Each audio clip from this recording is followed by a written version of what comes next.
Bienvenida a quien nos acompaña para esta etapa del programa, lo comentábamos al inicio. Se puso en funcionamiento el registro de abusadores sexuales y violadores para analizar su alcance, porque violadores y abusadores sexuales son cosas distintas, ¿no? ¿Cómo se va a instrumentar? ¿Rige a partir de cuándo? Por ejemplo, para el caso de Fregido, ¿no? Que acaba de, bueno, avanzar la justicia, se le condena.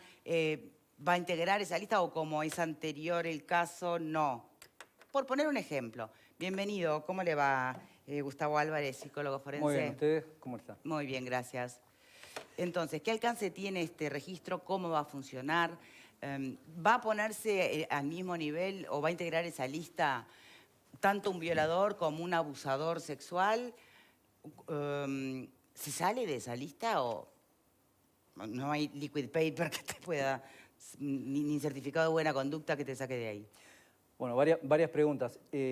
Yo antes que ver en la parte formal, reglamentaria de este registro, ir a lo conceptual. Yo creo que es una herramienta con la cual yo estoy de acuerdo, pero me parece que se va a instrumentar de una manera bastante riesgosa.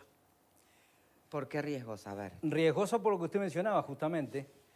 Ahí puede caer en una lista que va a durar 10 años, con una muerte civil por 10 años. Va a caer el muchacho de 19 años que drogado manoseó a la novia, se le hizo la denuncia y hay sentencia firme posteriormente, hasta el individuo que rapta, viola, mata a una niña. Integrarán la lista, pero cada uno en su categoría, digamos. El registro es el registro. Y los 10 años son los 10 años. Yo no he visto dentro de la ley, acá hay abogados, no he visto dentro de la ley que se haya ninguna discriminación ni distinción. Justo hoy no, abogado. Bien. Bueno, creía que había abogado. Es que es lo más común. No. Por lo general hay varios, pero hoy nos carecemos del artículo. Hoy. Vienen los martes y los jueves. Sí, sí. Volviendo al tema. Pero acá hablan igual, opinan igual. Ellos opinan como si supieran. No, yo creo que es algo tremendamente riesgoso. Lo jurídico intenta normatizar la conducta humana, pero la que es especialista en conducta humana es la psicología, y específicamente la psicología jurídica. Cuando esos dos caminos no interactúan, se pueden generar errores bastante importantes, No olvidemos también que ingresar a ese registro es el último eslabón después de haber pasado varios eslabones. La denuncia, la investigación fiscal, las pericias psicoforenses, el juicio, las apelaciones y después aquello. Cualquiera de los eslabones precedentes que sean flojos técnicamente pueden llegar a incluir dentro de un listado de muerte civil, reitero, a un individuo que tal vez no sea culpable. De hecho, este año, en casos que yo he participado, llevamos, no recuerdo bien si 8 o 10 absoluciones. Entonces, cuidado, cuando se toma la figura jurídica, que yo entiendo que tiene que ser general y apuntando a la general, pero cuando no se toman las particularidades de la conducta humana, puede llegar a ser muy riesgoso. Bueno, a ver, vamos a parar acá un momento y evacuar dudas en la medida de lo posible. Tenemos en vía telefónica justamente al director nacional de Policía Científica, el comisario general Manuel Zambulla. ¿Cómo le va? Buenas tardes, ¿qué tal? Un gusto estar con ustedes. Bueno, muchísimas gracias por dedicarnos este ratito. Por para favor. poder bajar un poquito más a tierra, cómo va a implementarse este registro, a partir de qué momento se incluye a una persona en esa lista, por qué tipo de delitos. Bien. El registro se crea a través de la Ley de Urgente Consideración de 19.889, en el artículo 104 que establece el Registro Nacional de Violadores y Abusadores Sexuales. Sí. Lo que establece la norma es que ¿quiénes serán incluidos? Todos los condenados con sentencia firme por los delitos de violación, abuso sexual especialmente agravado, atentado violento al pudor, abuso sexual sin contacto corporal, y en ese sentido establece cuáles son los delitos claramente que deben ser incluidos en el registro, pero una vez que son condenados con sentencia firme por el juez competente. Bien. ¿Se incluiría, por ejemplo, también cuando se hacen procesos abreviados y se logran acuerdos?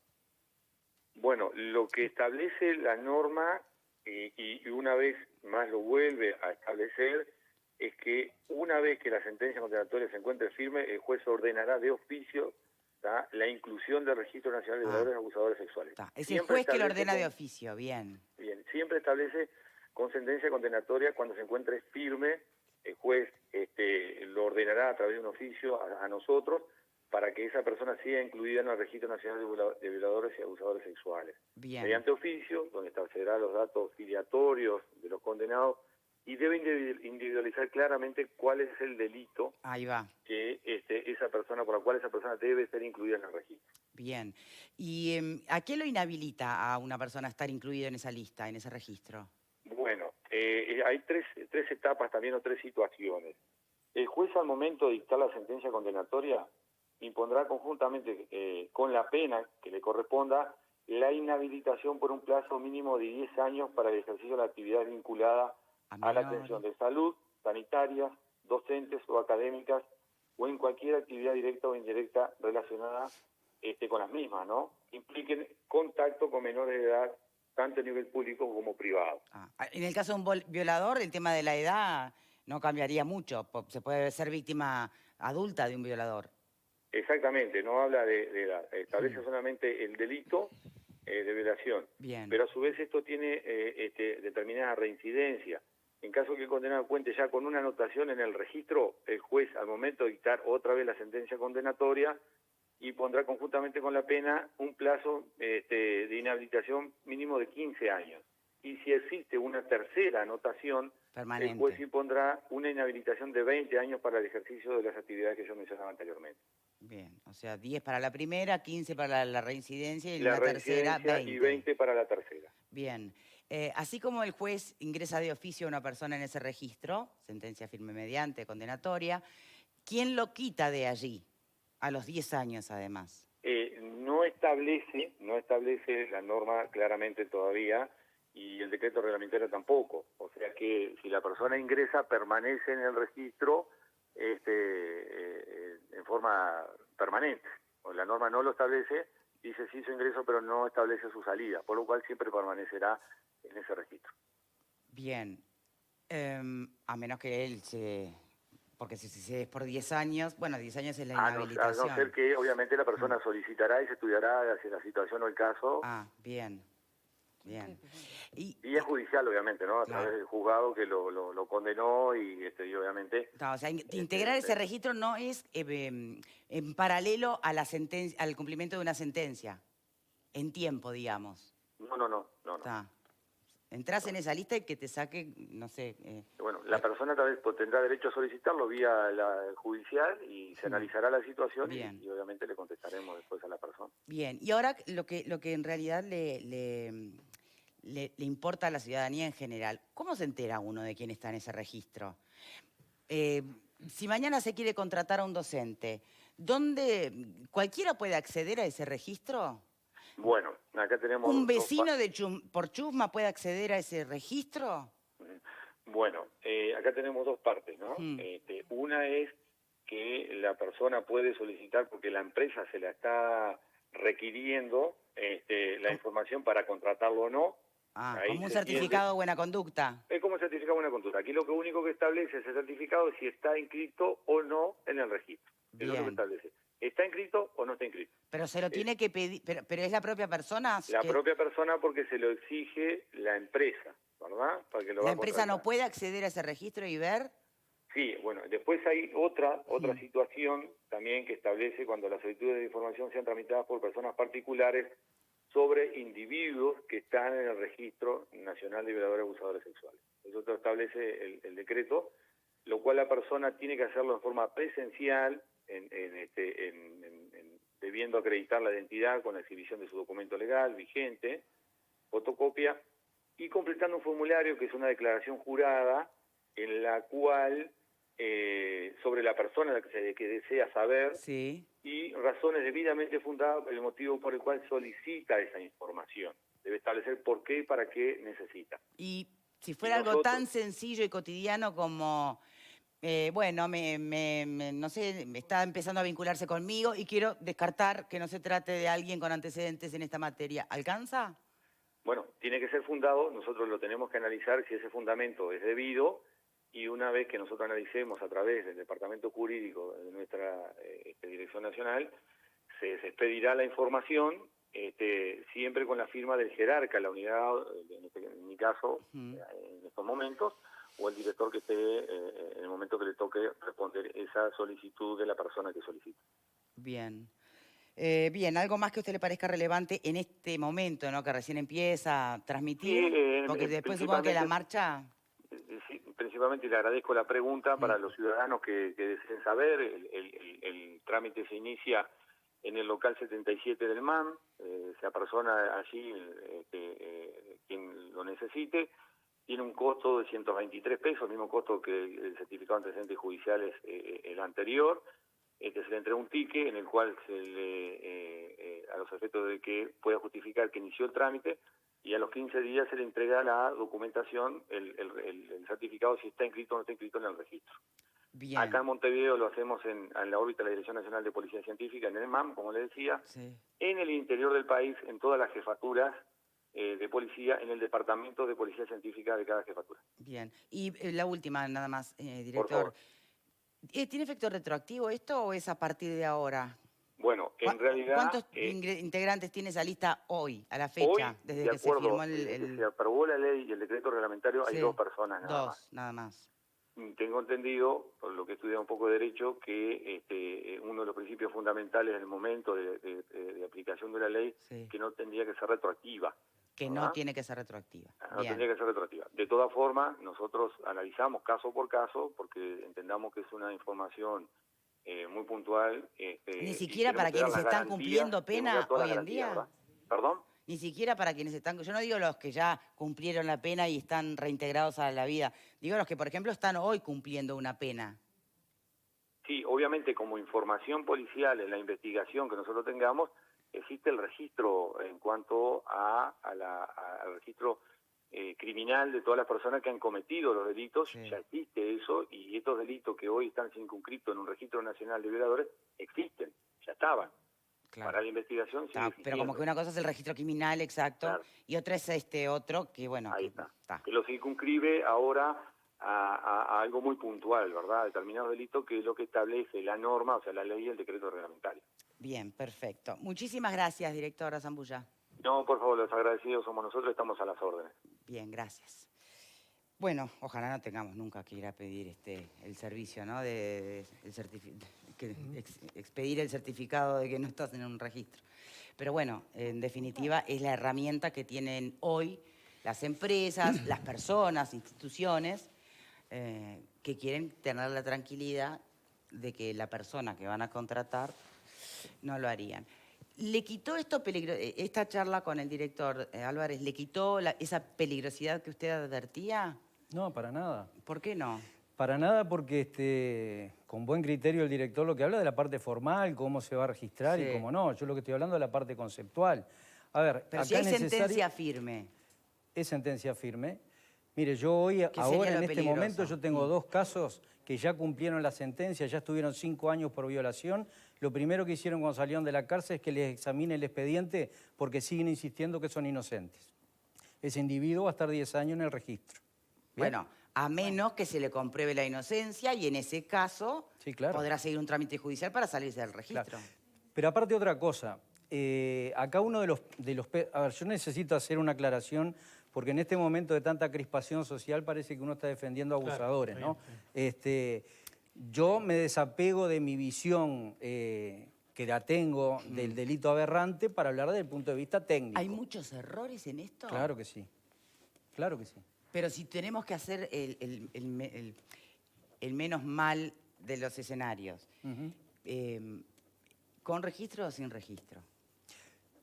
Cuando yo empecé a hablar dije que yo estaba de acuerdo con el registro. Sí. No estoy de acuerdo con tener una visión totalmente llana de lo que es un abuso. Como bien decía el director, es un abanico tremendamente amplio. Uno de los puntos fundamentales que se tomó en cuenta fue la reincidencia. Y yo le pregunto a cualquiera de los que nos está viendo ahora y escuchando ahora, ¿piensan intuitivamente que tiene la misma reincidencia un psicópata que tiene arriba de un 76% de reincidencia a un muchacho, como dije recién, que está mal la conducta, sin lugar a duda. Un muchacho que drogado se propasó con la novia, que está mal, y él tiene 19 y la novia 17, ¿es lo mismo? Por supuesto que la reincidencia no es la misma. Por supuesto que el eco afectivo del delito cometido no va a ser el mismo.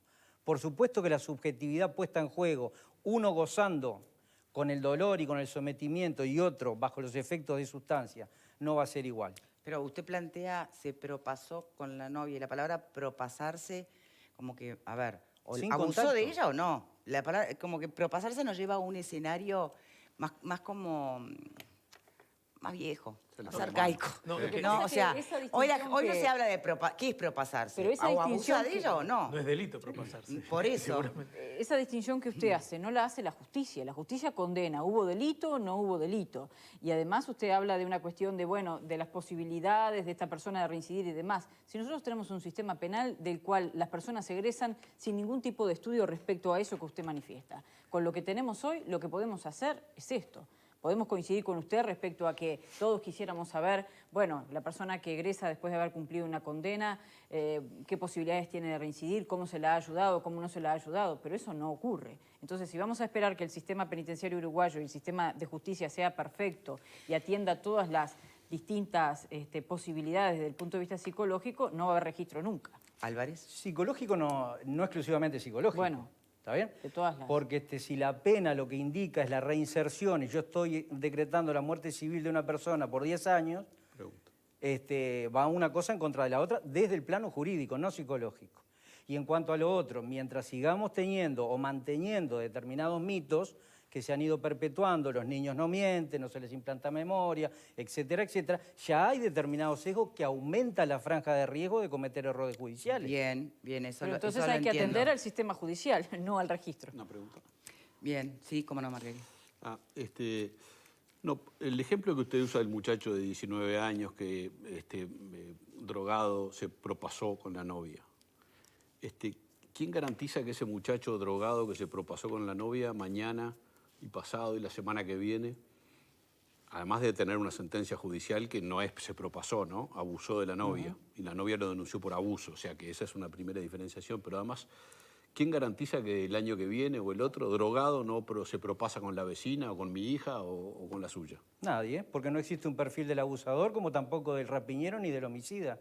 Nadie. La psicología forense no es una ciencia exacta. Por eso no es ninguna Quien garantía. lo entienda de esa manera está errado. Pero si lo hizo una vez, ¿no puede volver a hacerlo? ¿No está bueno que esté en un registro y Como diga, mirá, cualquiera. pagá por tu culpa, te equivocaste? Como cualquiera. Cualquiera de nosotros puede cometer casi cualquier conducta, ubicado en el momento justo y bajo la presión justa. Ahora, pero Álvarez, hemos tenido casos No está emblemáticos, respondiendo usted igual, ¿no? recordará, donde han sido los periodistas los que reconstruyeron la historia de estas personas porque una y otra vez habían estado incluso en la cárcel por delitos de estas características y estaban manejando un taxi.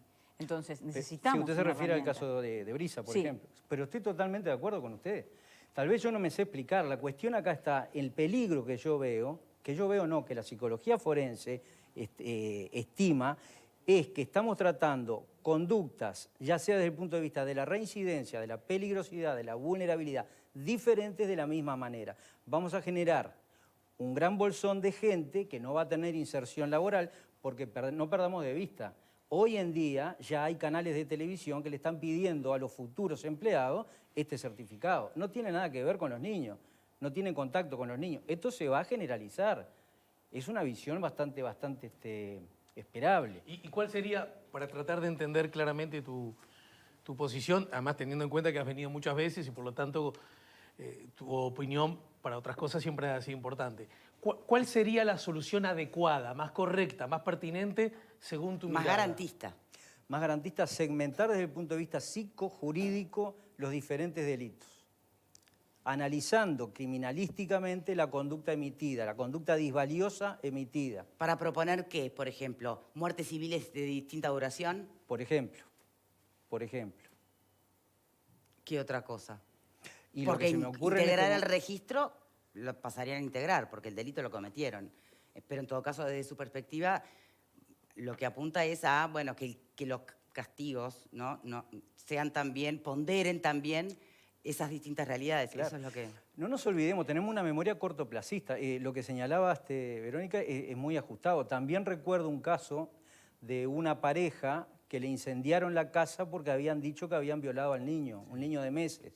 Y después lo que había pasado era que tenía estreñimiento y le habían puesto una crema. Sí, bueno, entonces cuidado con el registro. Pero en el medio de eso no hubo una investigación, fue un medio periodístico que lo que hizo fue poner la foto de una cédula y bueno. Correcto, pero de todas maneras tengamos cuidado, ¿no? No hablamos de un proceso donde termina con condena y es el juez el que dice, bueno, aquí hubo una condena por este delito y allí va el registro.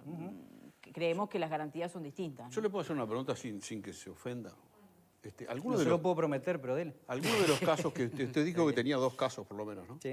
¿Algunos de los 2 casos que está llevando a cabo, en el caso de tener una condena, podrían integrar ese registro?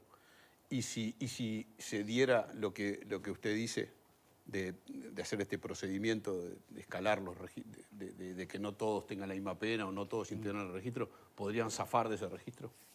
No le entendí, discúlpeme. No. Usted está defendiendo 2 casos, ¿cierto? No, defendiendo no, el perito no defiende, analiza. Está analizando. Pensé que había dicho, claro. entendí mal, pensé que había dicho defendiendo, está. No. Retiro la pregunta entonces, entendí mal. No, claro. Supongo que... Lo que tengo, perdón, Álvarez, tú hablas de muerte civil. Se supone que lo que están impedidos es de trabajar en lugares donde hay niños o hay asistencia médica. Es decir, exacto. No es que le prohíben trabajar en la construcción, por ejemplo, o en el puerto, o en el almacén de... Alfredo, primero que dice directa o indirectamente, claro. Y segundo que ya hay, hoy en día, estuve en otro programa que me lo dijeron allí al aire, o sea, no estoy cometiendo ninguna infidencia, donde me decían que en un canal de televisión uruguayo, en un canal de televisión ya le están pidiendo el certificado de no estar dentro del registro de abusadores. No tiene contacto ni directo ni indirecto con niños. O sea, yo no creo equivocarme, que se va a generalizar. Y no creo que esté mal. Bueno, ¿y cuál sería qué es lo peor que puede pasar si uno realmente no está integrando esa lista? No, yo de vuelta a lo mismo. Si uno no está integrando esa lista, la cuestión es el manejo que se va a hacer después. La generalización, quién accede a eso, que es lo que le preguntaban al director. Tiene que estar muy circunscripto. Tenemos desde el extremo de algunos estados estadounidenses donde uno se muda a determinado barrio y le ponen en el árbol, exactamente, y se encargan activamente de generar el conocimiento del barrio para que sepan que están ahí. Ahora, ¿cuál sería la diferencia con el certificado de buena conducta que se pide en líneas generales? Donde también si tú no lo tenés, se te limita la posibilidad porque la empresa tiene el derecho de decir, bueno, si tú no tenés ese certificado, no te contratamos. ¿Cuál sería la diferencia? Primero que no es el objetivo porque dice tratar con niños en forma directa o indirecta, ¿no? O sea, acá se estaría generalizando. Pero de todas maneras, yo lo que tengo, insisto, si tenemos algunos eslabones precedentes que tengan mucha vulnerabilidad en la investigación fiscal, en las pericias, etcétera, etcétera, cuidado, estar preso por abuso sexual infantil en una cárcel no es estar preso por rapiña ni por homicidio. Podemos estar decretando la pena de muerte a un individuo y después nos dimos cuenta, caramba, no hay vuelta atrás. Bueno, una vez más, ¿no? El problema eso no es ya el sería registro. justicia por mano propia el problema. Adentro de la cárcel. Sí, bueno, sí. Sí, bueno, Pero fuera, eso es problema del registro, porque ahí volvemos al punto, Claro, ¿no? pero él está ¿Es el cuestionando problema el del sistema judicial, registro? ¿no? ¿Cómo funciona hoy el sistema judicial? por eso es la justicia, no el registro. A mí me parece interesante. ¿No? Nosotros estamos... Sí. Perdón.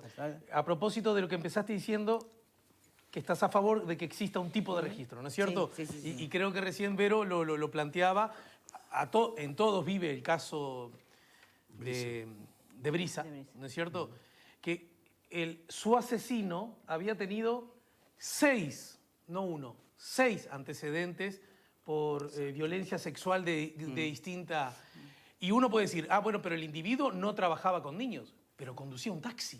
Claro. Un taxi es un lugar donde alguien genera poder sobre otra persona. Cualquiera puede entenderlo, ¿no? Ni siquiera estamos hablando del potencial de que se trate exclusivamente de niños. ¿Cómo podríamos hacer para que circunstancias de esa no se aminoren o casi incluso desaparezcan? ¿Cuál sería el mecanismo? Lo que pasa, Alejandro... Si es que el registro no es lo adecuado. No, de vuelta a lo mismo. El registro yo creo que está bien, la herramienta está bien. Lo que hay que tener cuidado es cómo se utiliza la herramienta. Si bien no existe un perfil de abusador sexual, eso es una verdad a medias, porque del análisis de la conducta uno puede inferir determinados rasgos de personalidad. El asesino de la nena, de Brisa, no tiene los mismos rasgos de personalidad que otro abusador que tiene una pedofilia, que tiene un enamoramiento con el niño. Las dos cosas son condenables, sin lugar a duda. No tienen los mismos rasgos de personalidad. Entonces, si hacemos un enfoque psicoforense real, profundo, se puede detectar qué grado eventual de reincidencia. Riesgo cero no tenemos, eso sin lugar a duda. Pero entonces no existe perfil ni sí ni no. No existe un perfil acabado, como también digo, no existe un perfil acabado del homicida. Pero justamente al no tener el perfil, y me apoyo en lo que dice Victoria más temprano, quizás, a ver cómo lo expreso, lo más simple, hay que ampliar esa base porque justamente no existe un perfil, ¿verdad? Porque desde el punto de vista técnico, por lo que entiendo, este individuo que después se autoeliminó en la cárcel, según se informó, ¿no es cierto? Este individuo no hubiese aplicado con el perfil del típico abusador o pedófilo. Y sin embargo tenía antecedentes suficientes como para que la sociedad en su conjunto le dijera, no, amigo, mire, usted en un taxi no puede trabajar. Sí, pero ¿y qué pasa si el taxista, en vez de trabajar para una empresa, tener su patrón, compra el taxi y trabaja para sí mismo? Ahí no te enteras nunca y te vas a subir. No, pero tengo entendido que para manejar, certificado. para conducir un taxi Sí. necesitas un ¿Y certificado. vos te compras el taxi? Sí, Certificado claro, de buena claro, conducta, sí. Sí, sí. Que incluso bueno, en este está caso bien, no está. estaba y Claro. se había cuestionado mucho por eso, ¿no? En líneas generales. Bien. Pero siguiendo con este caso... Y tenemos que ir cerrando y no despidiendo sería a un nuestro factor invitado. negativo que se amplíe el espectro y que determinadas empresas que, aunque no trabajen específicamente con niños, puedan entender que, bueno, atienden a una población que puede estar en riesgo, ¿no? No es un aspecto negativo eso. Sí, yo creo que estamos haciendo hincapié, creo que estamos hablando de lo mismo, pero haciendo hincapié o un matiz, un énfasis en diferentes cosas. Yo lo veo y lo transmito desde el riesgo de la psicología forense de hacer tabla rasa, tratar igual a lo que no es igual, más allá de que es un delito, más allá de que cualquier tipo de abuso es violencia y es abuso y es deleznable, y lo otro desde el punto de vista jurídico. La cuestión es que a veces, insisto con esto, el discurso jurídico y el discurso psicojurídico tendrían que encontrarse un poquito más. Bien, bueno, pero eso Partimos remite de esa bien base. directamente a lo que todavía le falta mucho a nuestro país y a muchos otros, y es apelar más a lo que es la psicología forense, ¿no? En todo sentido. Sin lugar a dudas. Muchísimas gracias, Álvarez, por Al habernos contrario, gracias a acompañado ustedes. en el programa de hoy. Vamos a hacer una pausa, pero antes les recuerdo lo importante de las propuestas especiales que tiene Martinelli para ustedes en estos momentos, porque hay cosas que uno quiere siempre tener resueltas a futuro. Y por eso, Parque Martinelli te ofrece flexibilidad en el tipo de financiación que hagas y en el tipo de moneda que contrates, pesos o dólares. Mirá. Hay un tiempo y un lugar para agradecer por la vida, con respeto y dignidad. Cementerio Parque Martinelli, 0800-1882. Martinelli, desde 1882. Es el mayor cementerio parque que tiene el Uruguay, Parque Martinelli, la única que además brinda servicios integrales y propios. Podés asesorarte hoy mismo llamando al 0800-1882 y elegir tu financiación a medida. Martinelli 0800-1882, Martinelli desde 1882. Pausa y ya venimos.